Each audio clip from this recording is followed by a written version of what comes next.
Whoa, hi. Hey, Gwen Stefani, welcome to Washington. How's it going? I'm good. I just woke up. How are you guys? We are not bad. So does it ever get, old for you for people to say, oh my God, Gwen Stefani, I've loved you since X. You're so important to so many people for so many different reasons. Are you kidding me right now? That is, what a way to wake up. You know what I mean? Thank you. Thank you for that. I'm in such a great place because I've been writing music. And for me, that's the ultimate, it's just everything that I love about being alive. Because I hadn't been able to do it for so long. Even when I would try, nothing would happen. But I have a feeling I just was blessed with this opportunity to kind of have this channel open up again. And if you don't think it's ever going to happen again, then it does. It's even that much better. You know what I'm saying? So what could possibly be your inspiration now to write songs about? Well, I wonder. That sounds like one of those trick questions. Oh. Do you ever look back at a song and go, I'm just not that in that place anymore? No, in fact, it's almost the opposite. Because of my situation right now, which we all know what I'm talking about, I feel like I go back and listen to a lot of that stuff, and I'm I get sick. You look at the songs and you go, that was a red flag. That was a moment where I was feeling just as bad as I feel today, and why did I keep it up? I remember you came to D.C. in 2007 on tour, and you were staying at a hotel that was right next door to my son's preschool. And you came out, you said hello to the little kids. I think my son was around 2.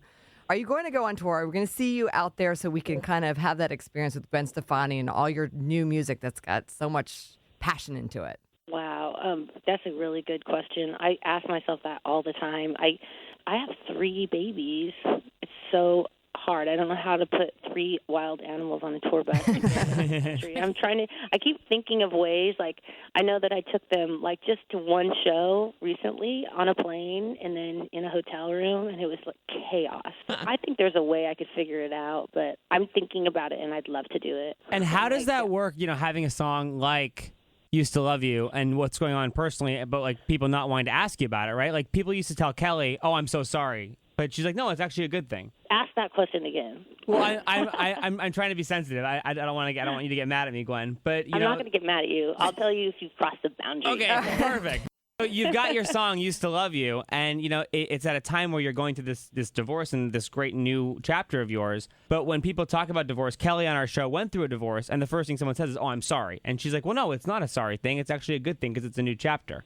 How do you dance around all of that? I think that there's so many bad things. Oh my God! Can't even believe it. I can't even believe it. But at the same time, there are lots of good things, and I do get to have a second chance, and I do feel really I have a lot of joy right now. I really do, and I don't know. I don't even know you guys. I feel like if I go too far, I'm going to look like a crazy person talking to you about this stuff. Oh, no, Gwen, they lived through my divorce. Yeah. I mean, all the pain and the sorrow, and my 2 co-hosts, Jen and Tommy, have lived it too. So you don't sound like a crazy person at all. Okay, well, I'll just say that I wish it didn't happen. I wish that all this wasn't happening, but at the same time, I feel like it was part of my life journey, and in my life, I've had 2 really bad heartbreaks, and I've written some incredible music out of it, and I feel so lucky to have that and to be able to share it, and I feel like it's part of my, what I contribute to the world, and I feel really proud of that. So there's always good things that come out of bad things. Okay, if we could wrap it up after the next question, please. Everyone from Lindsey Graham to Nick Jonas gets asked a kind of question like this when they do interviews these days. So there's obviously the game, marry, blank, or beat up. Of your voice co-judges, who would you marry, who would you blank, who would you beat up? Oh, my God. Are you kidding me right now? Oh, yeah. Who would I marry out of the voice coaches? Yeah. Who would you kiss and who would you beat up? I don't think I would beat any of them up, that's for sure. I love all of them.